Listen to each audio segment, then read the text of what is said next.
শীতের সকাল, কক্সবাজারের উপকূলে তখন নোনা জল ভিজে বাতাসে মিশে আছে এক অজানা উত্তেজনা।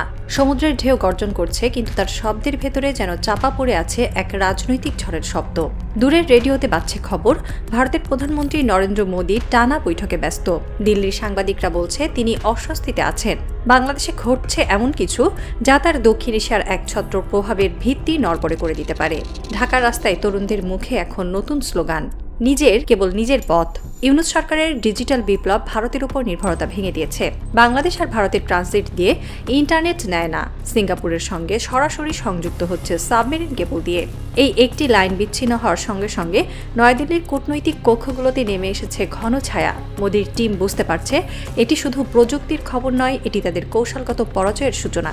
বছরের পর বছর বাংলাদেশ ছিল ভারতের নরম রাজ্য, এক অঘোষিত প্রভাবালয়ের অংশ। আজই বাংলাদেশ হাতছাড়া হচ্ছে। মোদির সবচেয়ে কাছের বন্ধু, পরম প্রিয় শেখ হাসিনা এখন আর নেই ক্ষমতায়। তার জায়গায় আছেন এক নোবেলজয়ী অর্থনীতিবিদ, যিনি ভারতের সঙ্গে নয়, বিশ্বের সঙ্গে কথা বলছেন। নয়াদিল্লির এক কূটনৈতিক মিডিয়ায় ফিসফিস করে বলেছেন, বাংলাদেশ এখন বেইমান হয়ে গেছে, কিন্তু ঢাকার তরুণ প্রজন্ম বলছে উল্টো কথা, আমরা আর কারো রাজ্য নই। কক্সবাজারে তখন বিশাল একটি স্টুলের ভেতর মোচড় খাচ্ছে হাজার মাইলের তামার তার ও অপটিক ফাইবারের সূক্ষ্ম সুতোগুলো। এক তরুণ প্রকৌশলী হেলমেট খুলে ধীরে বলল, স্যার, এই তারটা শুধু ইন্টারনেটের নয়, এটা স্বাধীনতার। পাশে দাঁড়িয়ে থাকা একজন বিদেশি প্রতিনিধি হাসলেন। তার গায়ে নীল জ্যাকেটে লেখা নোকিয়া। বাংলাদেশের কক্সবাজারের বালিতে দাঁড়িয়ে সেই মুহূর্তে ইতিহাস লেখা হচ্ছিল নিঃশব্দে। ভারতের জমিনের নিচ দিয়ে নয়, সাগরের তল দিয়ে এবার বাংলাদেশের ডাটা পৌঁছাবে সিঙ্গাপুরে। ঢাকায় একই সময়ে বাণিজ্য মন্ত্রণালয়ের এক কক্ষে কফির কাপে ধোয়া উঠছে। একজন উপদেষ্টা নরম কণ্ঠে বললেন, প্রফেসর ইউনূস শুধু রাজনীতিতে নয়, প্রযুক্তিতেও নতুন সীমানা তৈরি করছেন। ভারতের হাত ছাড়িয়ে এবার সাগরের পথে বিশ্বে যুক্ত হচ্ছে বাংলাদেশ। বছরের পর বছর বাংলাদেশ ইন্টারনেটের মূল ট্রানজিট লাইন চালাতো ভারতের হাত ধরে। ভারতের পশ্চিমবঙ্গ ও ত্রিপুরা হয়ে দেশে আসত বৈদেশিক ব্যান্ডউইথ, অর্থাৎ বাংলাদেশের কোটি কোটি মানুষের তথ্য, প্রতিদিনের ডেটা, ব্যাংক লেনদেন, এমনকি সরকারি সংবেদনশীল তথ্য পর্যন্ত প্রবাহিত হতো ভারতের মাটির নিচের কেবলে। প্রতি বছর কোটি কোটি ডলার গিয়েছিল প্রতিবেশীর পকেটে, এবং তার সঙ্গে চলে গিয়েছিল এক ধরনের নির্ভরতার মানসিকতা। কিন্তু সময় বদলেছে। প্রফেসর ইউনূসের নেতৃত্বাধীন অন্তর্বর্তী সরকার বুঝে ফেলেছে, অর্থনৈতিক মুক্তি তখনই সম্ভব যখন ডিজিটাল সাপ্লাই চেইন হবে নিজেদের নিয়ন্ত্রণে। তাই জন্ম নিল বাংলাদেশের ইতিহাসের সবচেয়ে কৌশলগত প্রকল্প BPCS, বাংলাদেশ প্রাইভেট কেবল সিস্টেম। এই কনসোর্টিয়ামে একত্রে হয়েছে তিনটি দেশীয় প্রযুক্তি শক্তি, মেটাকর সাবকম, সামিট কমিউনিকেশনস এবং সিডিনেট কমিউনিকেশনস। তাদের হাত ধরেই বাংলাদেশ যুক্ত হবে সরাসরি সিঙ্গাপুরের আন্তর্জাতিক ডেটা হাবে। চুক্তিটি স্বাক্ষরিত হল রাজধানীর এক হোটেলে রাতের আলোয় ঝলমল অনুষ্ঠানে। সেখানে ছিলেন ইউরোপীয় ইউনিয়ন, জাপান, ফিনল্যান্ডের রাষ্ট্রদূতেরা।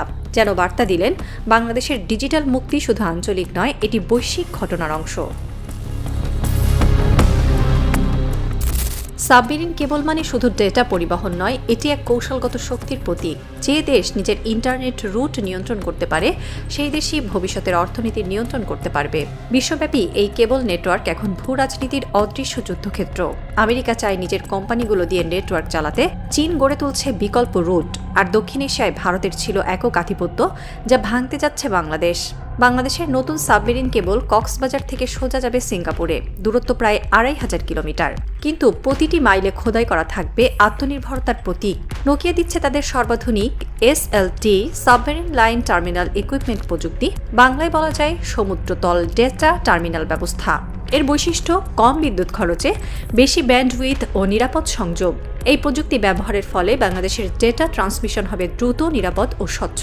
নোকিয়ার ইউরোপীয় প্রতিনিধিরা বলেছেন, বাংলাদেশ এই প্রকল্পের মাধ্যমে দক্ষিণ এশিয়ার ডিজিটাল ট্রানজিটের বিকল্প রুট হয়ে উঠবে। অর্থাৎ ভবিষ্যতে ভারত নয়, বাংলাদেশের কেবল দিয়েই এই অঞ্চলের অন্যান্য দেশ ব্যান্ডউইথ নিতে পারবে। বাংলাদেশ বর্তমানে ব্যবহার করে প্রায় ৯,০০০ DBPS ব্যান্ডউইথ। এই বিপুল চাহিদার ৬০% আসে ভারত হয়ে। এর মানে প্রতি বছর শত কোটি টাকার ট্রানজিট ফি হিসেবে ভারতকে দিতে হয়। এটি শুধু অর্থনৈতিক নয়, কৌশলগত ও ক্ষতি। কারণ প্রতিবেশীর হাতে থাকে দেশের তথ্য প্রবাহের নিয়ন্ত্রণ। নতুন সাবমেরিন কেবল চালু হলে এই নির্ভরতা নাটকীয়ভাবে কমে যাবে। বাংলাদেশ সরাসরি সিঙ্গাপুর থেকে ব্যান্ডউইথ আনবে, মধ্যবর্তী কোনো দেশ ছাড়াই। এতে বছরে অন্তত ৩০০ কোটি টাকার বৈদেশিক মুদ্রা দেশে থেকে যাবে। ইউনূস সরকারের অর্থনৈতিক নীতি বলছে, ডলার বাঁচাও, স্বয়ংসম্পূর্ণ হও। এই প্রকল্প সেই নীতির বাস্তব রূপ। কনসোর্টিয়াম জানিয়েছে এই প্রকল্পে এখন পর্যন্ত বিনিয়োগ হয়েছে ৬০০ কোটি টাকা। আগামীতে আরও ১২০০ থেকে ১৩০০ কোটি টাকা বিনিয়োগ হবে। ২০২৬ সালের জুন নাগাদ ৩টি কেবল জোড়া পুরোপুরি সচল হবে। তখন বাংলাদেশের ইন্টারনেট শুধু দ্রুতই হবে না, হবে সার্বভৌম। যখন কোনো দেশের ডেটা অন্য দেশের ভূখণ্ড দিয়ে প্রবাহিত হয় তখন তা নিরাপত্তার ঝুঁকি তৈরি করে। ভারত হয়ে প্রবাহিত বাংলাদেশি ডেটার উপর তাই সবসময়ই ছিল অদৃশ্য নজরদারির আশঙ্কা। এবার সেই ইতিহাস বদলাবে। নোকিয়ার প্রযুক্তি ব্যবহারে কক্সবাজার ও সিঙ্গাপুর উভয় প্রান্তে থাকবে আন্তর্জাতিক মানের সাইবার নিরাপত্তা ব্যবস্থা। বাংলাদেশের ডেটা আর কোনো তৃতীয় পক্ষের হাতে স্পর্শ করবে না।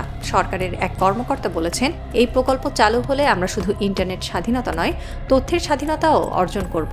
বিশ্বজুড়ে এখন ডেটা সভারেনিটি বা তথ্য সার্বভৌমত্ব নিয়ে তীব্র প্রতিযোগিতা চলছে। যে দেশ নিজের তথ্য নিরাপদ রাখতে পারে সেই দেশই হবে ভবিষ্যতের ডিজিটাল যুদ্ধের বিজয়ী। ভারতের সংবাদ মাধ্যমে এই প্রকল্পের খবর ছড়িয়ে পড়তেই শুরু হয়েছে বিশ্লেষণের ঝড়। একটি হিন্দি চ্যানেল শিরোনাম করল, বাংলাদেশ চীনের ডিজিটাল করিডোর তৈরি করছে।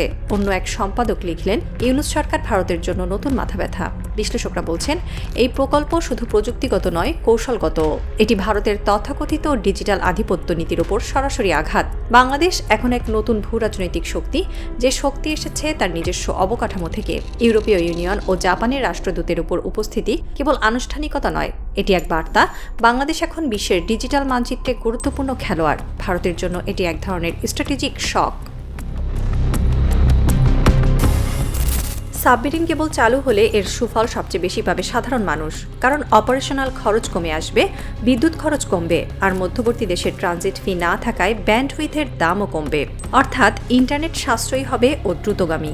এক তরুণ উদ্যোক্তা বললেন, এখন আমরা নিজের কেবল দিয়ে চলবো, ভারতকে টাকা দিয়ে নয়, নিজের দেশেই নেটওয়ার্ক বানাবো। একজন বিশ্ববিদ্যালয় শিক্ষার্থী বলল, আমরা স্বাধীন দেশের নাগরিক, আমাদের ডেটাও স্বাধীন হওয়া দরকার। ডিজিটাল স্বাধীনতা তাই এখন আর কেবল প্রযুক্তির বিষয় নয়, এটি হয়ে উঠছে জাতীয় আত্মপরিচয়ের অংশ। রাত 12টা, রাজধানীর তথ্য প্রযুক্তি ভবনের আলো এখনও জ্বলছে। একটি বড় স্ক্রিনে সমুদ্রের নিচের নেটওয়ার্ক ম্যাপ। কক্সবাজার থেকে এক লাল লাইন টানছে ধীরে ধীরে, সোজা গিয়ে ছুঁয়ে ফেলছে সিঙ্গাপুর। প্রফেসর ইউনূস জানালার বাইরে তাকিয়ে আছেন। আকাশে পূর্ণ চাঁদ, তার আলোয় ঢাকায় ঝলমল করছে নতুন আশার মুখ। তিনি ধীরে বললেন, দেশকে মুক্ত রাখতে হলে সংযোগের রাস্তাগুলোও মুক্ত হতে হবে। তার পাশে বসা এক তরুণ কর্মকর্তা ফিসফিস করে বলল, স্যার, কেবলটা আজ সমুদ্রে নামলো। ইউনূস চুপ করে থাকলেন কিছুক্ষণ, তারপর বললেন, এই তারের ভেতর শুধু ডেটা যাবে না, যাবে আমাদের ভবিষ্যৎ। সমুদ্রের ঢেউ দূরে গর্জন করে উঠল, যেন ইতিহাস নিজেই উত্তর দিল, বাংলাদেশ আর কখনো নির্ভরশীল হবে না, কারণ এবার স্বাধীনতার তার গেছে সাগরের নিচে।